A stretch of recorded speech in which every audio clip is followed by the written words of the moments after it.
ರಸ್ತೆ ಮಧ್ಯೆ ಎರ್ರಾಬಿರ್ರಿ ನುಗ್ಗಿದ ಲ್ಯಾಂಬೋರ್ಗಿನಿ ಕಂಡು ಸವಾರರು ಶಾಕ್. ರ್ಯಾಸ್ ಡ್ರೈವ್ ಮಾಡಿದ ಬಸ್ ಚಾಲಕನಿಗೆ ಮಹಿಳೆ ತರಾಟೆ. ಅಕ್ರಮ ಮರಳು ದಂಧೆಕೋರರ ವಿರುದ್ಧ ಜೆಡಿಎಸ್ ಶಾಸಕಿ ಸಮರ. ಇದರ ಜೊತೆಗೆ ಮತ್ತಷ್ಟು ಸುದ್ದಿಗಳನ್ನು ನೋಡೋಣ ಕರ್ನಾಟಕ ಟಾಪ್ 20ಯಲ್ಲಿ. ರಾಸಲೀಲೆಯ ವಿಡಿಯೋ ಸಂಬಂಧ ಡಿಜಿಪಿ ರಾಮಚಂದ್ರ ರಾವ್ ಅಮಾನತುಗೊಳಿಸಿ ಸರ್ಕಾರ ಆದೇಶ ಹೊರಡಿಸಿದೆ. ಅಲ್ಲದೆ ಪೊಲೀಸ್ ಮಹಾನಿರ್ದೇಶಕ ಸಲೀಂ ಇಲಾಖಾ ತನಿಖೆಗೆ ಆದೇಶಿಸಿದ್ದಾರೆ. ಐಜಿಪಿ ಆಗಿದ್ದಾಗ ಸಮವಸ್ತ್ರದಲ್ಲಿಯೇ ಮಹಿಳೆಯರ ಜೊತೆಗೆ ಚಕ್ಕಂದವಾಡಿದ್ದನ್ನು ಗಂಭೀರವಾಗಿ ಪರಿಗಣಿಸಿ ಇಲಾಖಾ ತನಿಖೆಗೆ ಆದೇಶಿಸಲಾಗಿದೆ. ಇನ್ನು ಬೆಂಗಳೂರಿನಲ್ಲಿ ಗೃಹ ಸಚಿವ ಪರಮೇಶ್ವರ್ ಪ್ರತಿಕ್ರಿಯೆ ಕೊಟ್ಟಿದ್ದು, ಈ ಘಟನೆಯಿಂದ ಸಿಎಂ ಸಿದ್ದರಾಮಯ್ಯ ಅವರಿಗೂ ನನಗೂ ಅಸಮಾಧಾನವಾಗಿದೆ. ಸಿಎಂ ಸೂಚನೆಯ ಮೇರೆಗೆ ಅಮಾನತು ಮಾಡಿದ್ದೇವೆ. ತನಿಖೆಯ ಬಳಿಕ ಮುಂದಿನ ಕ್ರಮ ಕೈಗೊಳ್ಳುತ್ತೇವೆ ಅನ್ನುವ ಮೂಲಕ ಹುದ್ದೆಯಿಂದ ವಜಾ ಮಾಡುವ ಸುಳಿವು ಕೊಟ್ಟಿದ್ದಾರೆ. ಇನ್ನು ಮಹಿಳಾ ಆಯೋಗಕ್ಕೆ ಸಾಮಾಜಿಕ ಹೋರಾಟಗಾರ ಸ್ನೇಹಮಯಿ ಕೃಷ್ಣ ದೂರು ಕೊಟ್ಟಿದ್ದು, ರಾಜ್ಯದಲ್ಲಿ ಎಲ್ಲ ಸರ್ಕಾರಿ ಕಚೇರಿಗಳಲ್ಲಿ ಸಿಸಿ ಕ್ಯಾಮೆರಾ ಅಳವಡಿಸುವುದಕ್ಕೆ ಮನವಿ ಮಾಡಿದ್ದಾರೆ. ಮಾನ್ಯ ಮುಖ್ಯಮಂತ್ರಿಗಳಿಗೆ ಮಾತಾಡಿ ಇದೆಲ್ಲ ಈ ರೀತಿ ಆಗಿದೆ, ತಕ್ಷಣ ನಾವು ಇದರ ಬಗ್ಗೆ ಕ್ರಮ ತಗೋಬೇಕು. ಇಂಥದ್ದನ್ನೆಲ್ಲ ಇಲಾಖೆಯಲ್ಲಿ ನಡೆಯೋದಕ್ಕೆ ಬಿಡಬಾರ್ದು. ಯಾವ ಕಾರಣಕ್ಕೂ ಅವರು ಎಷ್ಟೇ ದೊಡ್ಡವರು ಇರಲಿ, ಹಿರಿಯವರು ಇರಲಿ, ಯಾರೇ ಇರಲಿ ಅಂತ ಹೇಳಿದ ಮೇಲೆ ಅವರು ಕೂಡ ಸೂಚನೆ ಕೊಟ್ಟರು. ಇಮಿಡಿಯೇಟಾಗಿ ಅವರಿಗೆ ಸಸ್ಪೆಂಡ್ ಮಾಡಿ ಎನ್ಕ್ವೈರಿ ಮಾಡಿ ಆಮೇಲೆ ಅವರೇನೋ ಹೇಳಿಕೆ ಕೊಟ್ಟಿದ್ದಾರೆ, ಅದು ಸುಳ್ಳು ಹಾಗೆ ಅಂತೇಳಿ. ಅಂಥದ್ದೇನಾದ್ರು ಇದ್ದರೆ ಅದೇ ಆನಂತರ ನೋಡೋಣ. ಆದರೆ ಮೇಲ್ನೋಟಕ್ಕೆ ಇದು ಕಾಣಿಸ್ತಾ ಇರೋದ್ರಿಂದ ಅದನ್ನು ಇದು ಯಾರಿಗೂ ಗೌರವ ತರೋದಿಲ್ಲ ಅಂತ ಹೇಳಿದ ಮೇಲೆ ಸಸ್ಪೆಂಡ್ ಮಾಡಿದ್ವಿ.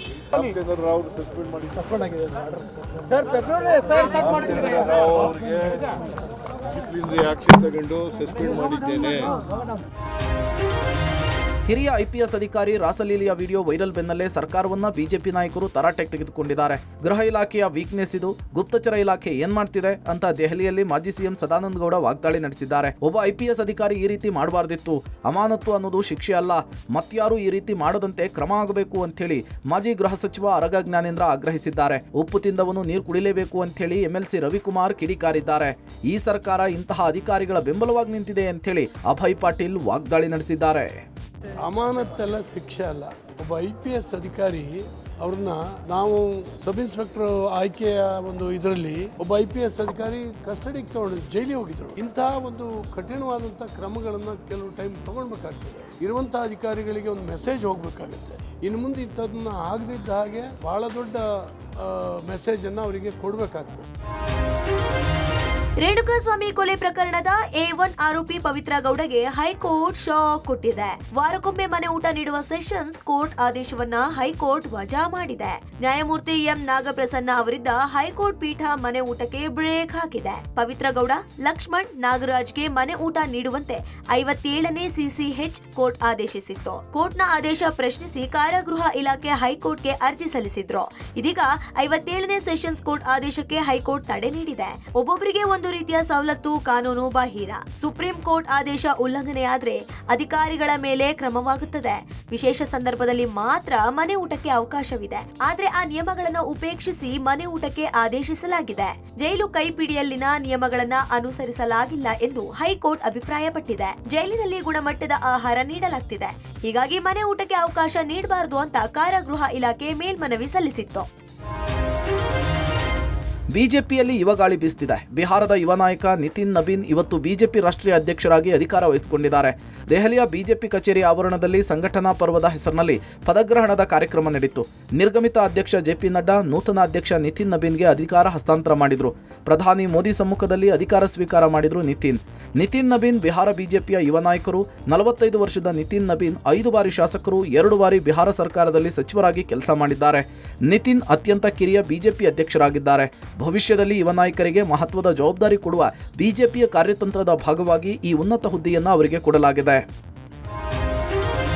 ಬಿಜೆಪಿಯ ಅತ್ಯುನ್ನತ ಹುದ್ದೆಗೆ ನಿತಿನ್ ನಬೀನ್ ಆಯ್ಕೆ ಮಾಡಿದ್ದನ್ನು ಪ್ರಧಾನಿ ಮೋದಿ ಸಮರ್ಥಿಸಿಕೊಂಡಿದ್ದಾರೆ. ಸಾಮಾನ್ಯ ಕಾರ್ಯಕರ್ತನೊಬ್ಬ ಈ ಹುದ್ದೆಗೆ ಇರುವುದಕ್ಕೆ ಸಾಧ್ಯ ಅನ್ನೋದು ಬಿಜೆಪಿಯಲ್ಲಿ ಮಾತ್ರ ಸಾಧ್ಯ ಅಂತ ಹೇಳಿದ್ದಾರೆ. ನಿತಿನ್ ನಬೀನ್ ನನ್ನ ಬಾಸ್ ಆಗಿದ್ದು ನಾನೊಬ್ಬ ಸಾಮಾನ್ಯ ಕಾರ್ಯಕರ್ತ ಅಂತ ಹೇಳ್ಕೊಂಡಿದ್ದಾರೆ. ನಿತಿನ್ ನಾಯಕತ್ವದಲ್ಲಿ ಪಕ್ಷ ಇನ್ನಷ್ಟು ಬಲಿಷ್ಠವಾಗುವ ವಿಶ್ವಾಸವನ್ನು ಕೂಡ ವ್ಯಕ್ತಪಡಿಸಿದ್ದಾರೆ. ನೂತನ ಅಧ್ಯಕ್ಷ ನಿತಿನ್ ನಬೀನ್ ಅಧಿಕಾರ ವಹಿಸಿಕೊಂಡ ಹೊತ್ತಲೇ ಮುಂಬರುವ ಕೇರಳ ವಿಧಾನಸಭಾ ಚುನಾವಣೆಗೆ ಮೋದಿ ಶಂಖನಾದ ಮೊಳಗಿಸಿದ್ದಾರೆ. ಮುಂದಿನ ಏಪ್ರಿಲ್ನಲ್ಲಿ ನಡೆಯಲಿರುವ ಕೇರಳ ಚುನಾವಣೆಯಲ್ಲಿ ಪಕ್ಷ ಅಧಿಕಾರಕ್ಕೆ ಬರುವ ವಿಶ್ವಾಸ ವ್ಯಕ್ತಪಡಿಸಿದ್ದಾರೆ. ಕೇರಳ ಜನತೆ ಪಕ್ಷವನ್ನು ಬೆಂಬಲಿಸುತ್ತಾರೆ ಅಂತೇಳಿ ಮೋದಿ ವಿಶ್ವಾಸದ ಮಾತುಗಳನ್ನಾಡಿದ್ದಾರೆ. आज बीजेपी के करीब 100 पार्षद हैं। केरला की राजधानी तिरुअनंतपुरम की जनता ने मेयर चुनाव में 45 साल बाद लेफ्ट से सत्ता छीनी और भाजपा पर भरोसा किया। मुझे पूरा विश्वास है कि आने वाले विधानसभा चुनावों में भी लोग केरला में बीजेपी को अवसर जरूर देंगे। ಸಿಎಂ ಪಟ್ಟಕ್ಕೇರಲು ಇನ್ನಿಲ್ಲದ ಸರ್ಕಸ್ ಮಾಡ್ತಾ ಇರುವ ಡಿಸಿಎಂ ಡಿಕೆ ಶಿವಕುಮಾರ್ ಹೈಕಮಾಂಡ್ ಮುಂದೆ ಭಾವನಾತ್ಮಕ ಅಸ್ತ್ರ ಪ್ರಯೋಗಿಸಿದ್ದಾರೆ. ಅಧಿಕಾರ ಹಂಚಿಕೆಯ ಬಗ್ಗೆ ಇನ್ನೂ ಕ್ಲಾರಿಟಿ ಸಿಗದೆ ರೋಸಿ ಹೋಗಿರುವ ಡಿಕೆಶಿ ಕೆಸಿ ವೇಣುಗೋಪಾಲ್ ಮುಂದೆ ಪಕ್ಷಕ್ಕಾಗಿ ಯಾವ ತ್ಯಾಗಕ್ಕಾದರೂ ಸಿದ್ಧ, ನಾನೇ ತ್ಯಾಗಕ್ಕೆ ಮುಂದಾಗುವುದಾಗಿ ಘೋಷಿಸುವುದಕ್ಕೆ ಸಿದ್ಧನಿದ್ದೇನೆ ಅಂತ ಎಮೋಷನಲ್ ಕಾರ್ಡ್ ಅನ್ನು ಪ್ಲೇ ಮಾಡಿದ್ದಾರಂತೆ. ಅಧಿವೇಶನ ಮುಗಿದ ಕೂಡಲೇ ಇಬ್ಬರನ್ನು ಕೂಡ ದೆಹಲಿ ಕರೆಸಿ ಮಾತನಾಡುವುದಾಗಿ ಹೈಕಮಾಂಡ್ ಭರವಸೆ ಕೊಟ್ಟಿದೆಯಂತೆ. ಇನ್ನು ಡಿಕೆಶಿ ಪರವಾಗಿ ಸಹೋದರ ಡಿಕೆ ಸುರೇಶ್ ಬ್ಯಾಟ್ ಬೀಸಿದ್ದು, ಡಿಕೆಶಿ ಪಕ್ಷದ ಶಿಸ್ತಿನ ಸಿಪಾಯಿ, ಹಣೆಯಲ್ಲಿ ಬರೆದಿದ್ರೆ ಸಿಎಂ ಆಗ್ತಾರೆ ಅಂತ ಹೇಳಿದ್ದಾರೆ. ನೋಡಿ, ಪಕ್ಷ ಆಲ್ರೆಡಿ ಹೇಳಿದೆ ತಾಳ್ಮೆಯಿಂದ ಇರಿ ಅಂತ ಹೇಳಿ.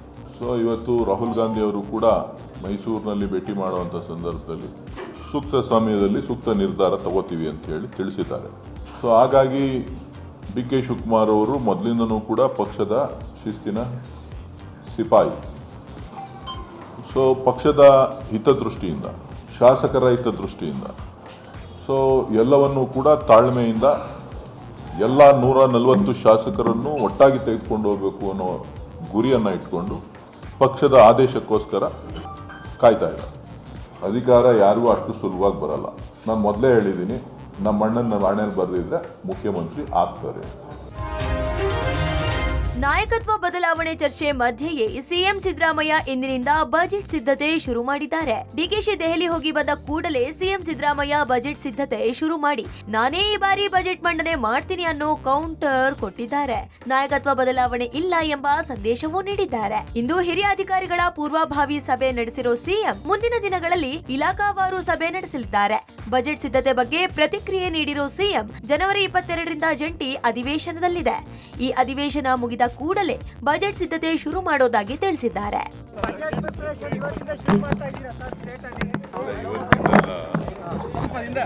22ರಿಂದ ಜಾಯಿಂಟ್ ಸೆಷನ್ ಶುರುವಾಗುತ್ತೆ. ಆಮೇಲೆ ಬಜೆಟ್ ಪ್ರಿಪರೇಷನ್. ಆರ್ಸಿಬಿ ಅಭಿಮಾನಿಗಳಿಗೆ ಮತ್ತೊಂದು ಗುಡ್ ನ್ಯೂಸ್ ಸಿಕ್ಕಿದೆ. ಪಂದ್ಯ ಆಯೋಜನೆಗೆ ರಾಜ್ಯ ಗೃಹ ಇಲಾಖೆಯಿಂದ ಗ್ರೀನ್ ಸಿಗ್ನಲ್ ಸಿಕ್ಕ ಬೆನ್ನಲ್ಲೇ ಚಿನ್ನಸ್ವಾಮಿ ಮೈದಾನದಲ್ಲಿ ಐಪಿಎಲ್ 19ನೇ ಆವೃತ್ತಿಯ ಉದ್ಘಾಟನಾ ಪಂದ್ಯ ನಡೆಸೋಕೆ ಕರ್ನಾಟಕ ರಾಜ್ಯ ಕ್ರಿಕೆಟ್ ಸಂಸ್ಥೆ ಮುಂದಾಗಿದೆ. 350 ಎಐ ಕ್ಯಾಮೆರಾಗಳ ಅಳವಡಿಕೆಗೆ ಆರ್ಸಿಬಿ ಮ್ಯಾನೇಜ್ಮೆಂಟ್ ಸಜ್ಜಾದ ಬೆನ್ನಲ್ಲೇ ಕೆಎಸ್ಸಿಎ ಮೈದಾನದಲ್ಲಿ ದುರಸ್ತಿ ಕಾಮಗಾರಿ ನಡೆಸ್ತಾ ಇದೆ. ಚಿನ್ನಸ್ವಾಮಿ ಮೈದಾನದಲ್ಲಿ ಕಾಲ್ತುಳಿತ ಘಟನೆ ನಡೆದ ಸ್ಥಳದಲ್ಲಿ ಗೇಟ್ ದುರಸ್ತಿ ಕಾಮಗಾರಿ ಆರಂಭಿಸಿದೆ. ಮೈದಾನದ ಗೇಟ್ ನಂಬರ್ 18, 19 ಕೆಡವಿ ಎಂಟ್ರಿ ಎಕ್ಸಿಟ್ ಜಾಗ ವಿಶಾಲವಾಗಿ ಮಾಡಲು ನಿರ್ಧಾರ ಮಾಡಿದೆ. ಕಾಮಗಾರಿ ಆರಂಭವಾದ ಬೆನ್ನಲ್ಲೇ ಗೇಟ್ ಕಾಮಗಾರಿ ಪ್ರಗತಿಯಲ್ಲಿದೆ ಅಂತ ಬೋರ್ಡ್ ಹಾಕಿರುವಂತಹ ಕೆಎಸ್ಸಿಎ ಯಾವುದೇ ಅನಾಹುತಗಳು ಆಗದಂತೆ ಮುನ್ನೆಚ್ಚರಿಕಾ ಕ್ರಮಗಳನ್ನು ತೆಗೆದುಕೊಳ್ಳಲಾಗ್ತಾ ಇದೆ. ಆರ್ಸಿಬಿ ಸಂಭ್ರಮಾಚರಣೆ ವೇಳೆ ಚಿನ್ನಸ್ವಾಮಿ ಕ್ರೀಡಾಂಗಣದಲ್ಲಿ 11ಕ್ಕೂ ಹೆಚ್ಚು ಮಂದಿ ಕಾಲ್ತುಳಿತದಿಂದ ಮೃತಪಟ್ಟು ಹಲವರು ಗಂಭೀರವಾಗಿ ಗಾಯಗೊಂಡಿದ್ರು. ಇದರ ಪರಿಣಾಮ ಚಿನ್ನಸ್ವಾಮಿ ಕ್ರೀಡಾಂಗಣದಲ್ಲಿ ಪಂದ್ಯಗಳ ಆಯೋಜನೆಗೆ ಬ್ರೇಕ್ ಬಿದ್ದಿತ್ತು. ಈಗ ಸರ್ಕಾರ ಪಂದ್ಯಕ್ಕೆ ಅಸ್ತು ಎಂದ ಬೆನ್ನಲ್ಲೇ ಚಿನ್ನಸ್ವಾಮಿ ಸ್ಟೇಡಿಯಂ ಪಂದ್ಯ ಆಯೋಜನೆಗೆ ರೂಪಾಂತರಗೊಳ್ತಿದೆ. ಐತಿಹಾಸಿಕ ಲಕ್ಕುಂಡಿ ಗ್ರಾಮದಲ್ಲಿ 5ನೇ ದಿನವೂ ಉತ್ಖನನ ನಡೆದಿದೆ. ಉತ್ಖನನ ವೇಳೆ ಒಡೆದ ಮಡಿಕೆಯ ಅವಶೇಷ ಪತ್ತೆಯಾಗಿದೆ. ಮಡಿಕೆಯ ಅವಶೇಷ ಯಾವ ಕಾಲಘಟ್ಟದು ಎಂಬುದನ್ನು ಪರಿಶೀಲಿಸುತ್ತಿದ್ದಾರೆ. ಇದು ಚಿನ್ನಾಭರಣಗಳನ್ನು ಇರಿಸಿದ ಮಡಿಕೆಯ ಎಂಬ ಬಗ್ಗೆ ಕುತೂಹಲ ಮೂಡಿಸಿದೆ. ಮತ್ತೊಂದೆಡೆ ಉತ್ಖನನ ವೇಳೆ ಮನೆಯೊಂದರ ಆವರಣದಲ್ಲಿ ಪುರಾತನ ದೇವಾಲಯ ಪತ್ತೆಯಾಗಿದೆ. ಈ ದೇವಾಲಯ ಕಲ್ಯಾಣ, ಚಾಲುಕ್ಯರು ಮತ್ತು ರಾಷ್ಟ್ರಕೂಟರ ಕಾಲಕ್ಕೆ ಸಂಬಂಧಿಸಿದ್ದು ಇರಬಹುದು ಎಂದು ಇತಿಹಾಸ ತಜ್ಞರು ಅಂದಾಜಿಸಿದ್ದಾರೆ. ಸೂಕ್ತ ಪರಿಹಾರ ನೀಡಿದ್ದಲ್ಲಿ ದೇವಾಲಯಗಳನ್ನು ಸರ್ಕಾರದ ವಶಕ್ಕೆ ನೀಡಲು ಸಿದ್ಧರಿರುವುದಾಗಿ ಕುಟುಂಬಸ್ಥರು ತಿಳಿಸಿದ್ದಾರೆ. ಕೇರಳದ ಪ್ರಸಿದ್ಧ ದೇವಸ್ಥಾನ ಶಬರಿಮಲೆ ಅಯ್ಯಪ್ಪ ದೇಗುಲದ 4.5 ಕೆಜಿ ಚಿನ್ನದ ಕಳವು ಪ್ರಕರಣಕ್ಕೆ ಸಂಬಂಧಿಸಿದಂತೆ ಇಡಿ ಅಧಿಕಾರಿಗಳು ಇಂದು ಬೆಳಂಬೆಳಗ್ಗೆ ದಾಳಿ ನಡೆಸಿದ್ದಾರೆ. ಅಕ್ರಮ ಹಣ ವರ್ಗಾವಣೆ ಆರೋಪದಡಿ ಬೆಂಗಳೂರು, ಬಳ್ಳಾರಿ, ತಿರುವನಂತಪುರಂ ಸೇರಿ ಏಕಕಾಲಕ್ಕೆ 5 ಕಡೆ ದಾಳಿ ನಡೆಸಿದ್ರು. ಬೆಂಗಳೂರಿನ ಶ್ರೀರಾಂಪುರದಲ್ಲಿರುವ ಅಯ್ಯಪ್ಪ ದೇವಸ್ಥಾನ ಮತ್ತು ಈ ಪ್ರಕರಣದ ಪ್ರಮುಖ ಆರೋಪಿ ಎನ್ನಲಾದ ಉನ್ನಿಕೃಷ್ಣನ್ ಪೊಟ್ಟಿಗೆ ಸೇರಿದ ಮನೆ ಹಾಗೂ ಟ್ರಸ್ಟಿಗಳ ನಿವಾಸಗಳ ಮೇಲೆ ಇಡಿ ಅಧಿಕಾರಿಗಳು ದಾಳಿ ನಡೆಸಿದ್ದಾರೆ. ಇನ್ನು ಬಳ್ಳಾರಿಯ ಪ್ರತಿಷ್ಠಿತ ರೊದ್ದಂ ಜ್ಯುವೆಲರಿ ಅಂಗಡಿ ಮಾಲೀಕ ಗೋವರ್ಧನ್ಗೆ ಸೇರಿದ ಕೋಟೆ ಪ್ರದೇಶದಲ್ಲಿರುವ ನಿವಾಸದ ಮೇಲೆ 9 ಅಧಿಕಾರಿಗಳು ಅಧಿಕಾರಿಗಳ ತಂಡ ದಾಳಿ ನಡೆಸಿದ್ದಾರೆ. ಇಡಿ ಅಧಿಕಾರಿಗಳು ದಾಖಲೆಗಳ ಪರಿಶೀಲನೆ ಮಾಡಿದ್ದಾರೆ. ಪ್ರಕರಣದ ಮುಖ್ಯ ಆರೋಪಿ ಉನ್ನಿಕೃಷ್ಣನ್ ಪೊಟ್ಟಿ ದೇವಸ್ಥಾನದಿಂದ ಕಳುವು ಮಾಡಿ ಚಿನ್ನವನ್ನು ಬಳ್ಳಾರಿಯ ಚಿನ್ನದ ವ್ಯಾಪಾರಿ ಗೋವರ್ಧನ್ಗೆ ಮಾರಾಟ ಮಾಡಿದ್ದ ಎಂಬ ಆರೋಪವಿದೆ. ಈಗಾಗಲೇ ಚಿನ್ನವನ್ನು ಖರೀದಿಸಿದ ಆರೋಪದ ಮೇಲೆ ಕೇರಳದ ಎಸ್ಐಟಿ ಅಧಿಕಾರಿಗಳು ಗೋವರ್ಧನ್ ಅನ್ನು ಬಂಧಿಸಿ ಜೈಲಿಗಟ್ಟಿದ್ದಾರೆ. ರೊದ್ದಂ ಜ್ಯುವೆಲರಿ ಶಾಪ್ನ ಮೇಲೆ ಇದೀಗ ಇಡಿ ಅಧಿಕಾರಿಗಳು ದಾಳಿ ಮಾಡಿರುವಂತದ್ದು. ನಾನೀಗ ರೊದ್ದಂ ಜ್ಯುವೆಲರಿ ಶಾಪ್ನ ಮುಂಭಾಗದಲ್ಲಿದ್ದೀನಿ. ಒಟ್ಟು ಬೆಂಗಳೂರಿನಿಂದ ಬಂದಂತ 9 ಅಧಿಕಾರಿಗಳ ನೇತೃತ್ವದ ತಂಡದಿಂದ ಇದೀಗ ರೊದ್ದಂ ಜ್ಯುವೆಲರಿಯ ಮೇಲೆ ದಾಳಿ ಮಾಡಿರುವಂತದ್ದು. ಅಂದ್ರೆ ಗೋವರ್ಧನ್ ಅವರ ಕುಟುಂಬಸ್ಥರನ್ನ ಕರೆಸಿ ರೊದ್ದಂ ಜ್ಯುವೆಲರಿ ಶಾಪ್ನ ಬಾಗಿಲನ್ನು ಕೂಡ ತೆರೆಸಲಾಗಿತ್ತು. ಅದಾದ್ಮೇಲೆ ಇಲ್ಲಿ ಯಾರ್ಯಾರು ಕೆಲಸ ಮಾಡ್ತಾರೆ ಎಲ್ಲಾ ಕೆಲಸಗಾರರನ್ನು ಕೂಡ ಈಗಾಗಲೇ ಒಬ್ಬೊಬ್ಬರನ್ನಾಗಿನೇ ಇಡಿ ಅಧಿಕಾರಿಗಳು ಕರೆಸ್ಕೊಂಡಿದ್ದಾರೆ. ಮತ್ತೊಂದು ಕಡೆಗೆ ಭದ್ರತೆಗೋಸ್ಕರನೂ ಕೂಡ ಎಲ್ಲ ಸಿದ್ಧತೆಗಳು ಮಾಡ್ಕೊಂಡಿದ್ದಾರೆ. ಅಂದ್ರೆ ಬೆಂಗಳೂರಿನಿಂದಲೇ ಭದ್ರತಾ ಸಿಬ್ಬಂದಿಗಳನ್ನು ಕೂಡ ಈಗಾಗಲೇ ಅಂದ್ರೆ CRPF ಸಿಬ್ಬಂದಿಗಳನ್ನು ಕೂಡ ಈಗಾಗಲೇ ಏನು ಇಡಿ ಅಧಿಕಾರಿಗಳು ಕರೆಸಿಕೊಂಡಿದ್ದಾರೆ. ಹಣಕಾಸಿನ ವ್ಯವಹಾರಕ್ಕೆ ಸಂಬಂಧಪಟ್ಟಂತೆ ಇರ್ತಕ್ಕಂಥ ಎಲ್ಲಾ ಸಿಬ್ಬಂದಿಗಳನ್ನು ಕೂಡ ಕರೆಸಿ ಈಗಾಗಲೇ ವಿಚಾರಣೆಯನ್ನು ಕೂಡ ಮಾಡ್ತಾ ಇದ್ದಾರೆ.